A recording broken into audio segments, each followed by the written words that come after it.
Traditionally, the dairy industry in Australia operated in a protectionist system that controlled the price of milk through the imposition of levies and regulation of the farm gate price paid to farmers. In 2000, the Australian dairy industry was deregulated, allowing for the price of milk to be controlled by free market forces. This has led to an increased retail consumption and a decline in milk prices. Since Australia Day 2011, however, major supermarket retailers such as Aldi, Woolworths and Coles have embarked on a $1 per litre price campaign. But is pricing milk this cheaply sustainable? This presentation will look at the current market trends for milk prices and consider what impact non-price determinants will have on supply and demand of bottles of milk in Australia. In the year ending May 2018, Australians consumed 1,423 million litres of milk. Of that milk consumption, 660 million litres was private label, 442 million litres was branded, and the remainder was UHT and flavoured milk sales. Since 2014, the average supermarket price for branded milk is $1.50 per litre for branded milk, and private label milk is $1 per litre. This provides us with the following demand curve. P1 is the price of branded milk with 442 million litres sold, and P2 is the price of private label milk with 660 million litres sold. As shown on this demand curve, as the price per litre of milk decreases, then ceteris paribus demand increases. Historically, milk has been considered an inelastic product due to consumer demand being insensitive to price change. Recently, statistics obtained from Dairy Australia have found milk consumption in Australia has decreased from 105.7 litres to 102.9 litres per capita. This trend is due to the following non-price determinants that are likely to continue to affect demand for milk over the next 10 years as follows. 1. Decline in tastes due to the rise of plant-based milk alternatives.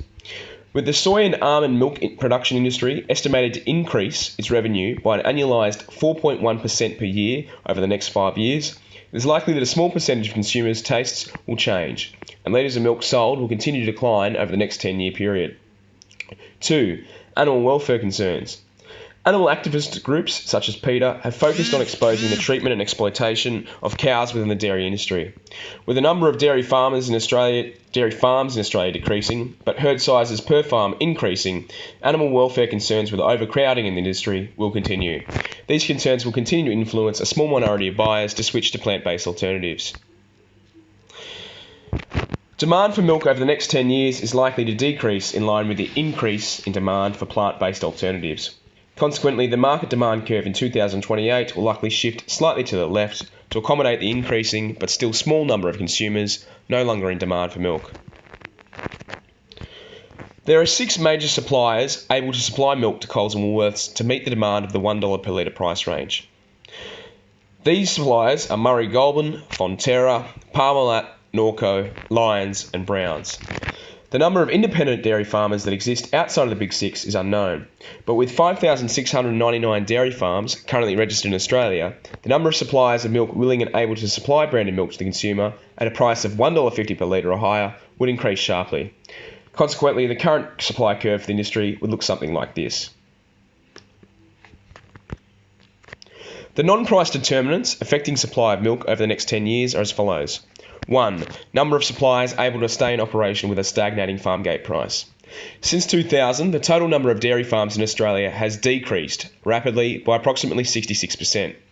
With competition for the price of milk being fierce, the price paid to dairy farmers for each litre of milk supplied has stayed relatively the same at an average of 46 cents per litre since 2000. This stagnation of the farm gate price paid to farmers has not accounted for the rising costs of operations and inflation that has occurred over this 20-year period. Consequently, the number of dairy farmers capable of staying in the business with a stagnating farm gate price are likely to be reduced. 2. Climate change. In recent years, Australia has experienced prolific drought across the country. It is estimated that prolonged dry periods are likely to be more prevalent by 2030. With dairy systems generally being located in areas of high rainfall that require higher irrigation, drought conditions have a significant effect on the industry. Consequently, this is likely to increase the cost burden on farmers. 3. Water restrictions. With drought conditions comes other significant non-price determinants. The Murray-Darling Basin is already subject to strict water regulations imposed by government to limit the amount of surface and groundwater capable of being extracted by dairy farmers. The Murray-Darling Basin irrigates approximately 40% of Australia's agricultural production. With prolonged dry conditions predicted to continue into 2030, water restrictions are likely to become increasingly severe and add to increased costs of supply. It is estimated that over the next 10 years, the number of milk suppliers capable of supplying milk will decrease rapidly. Whilst the big six suppliers will likely still be in the market, they will develop a greater share at the expense of smaller suppliers. They will, however, not be immune to the cost of drought and further water restrictions. Consequently, this will result in an increase of the price of milk. Whilst the number of suppliers capable of supplying private label milk will likely remain the same, the price of milk will increase significantly to accommodate for rising costs. As for branded milk, the number of suppliers in the market will decrease, and the price will increase accordingly. In conclusion, it is estimated that over the next 10 years, demand for milk will decrease slightly, and prices will need to increase to keep up with the reduction of suppliers and an increasing cost of the supply chain.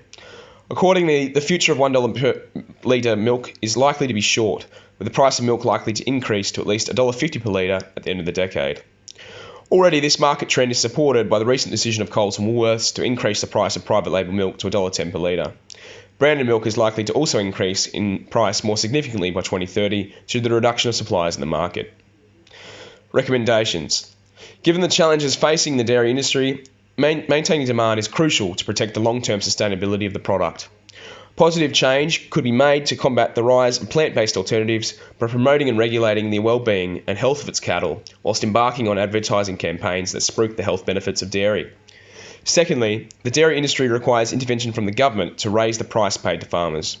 Whilst the farm gate price has stayed relatively the same since deregulation, the failure for it to increase to account for inflation, rising costs of supply and drought suggests that the current free market is no longer sustainable for a competitive future.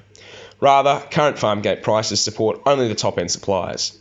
Some government regulations, such as subsidies and assistance packages, are therefore needed to ensure a healthy level of supply competition into the future. Thank you.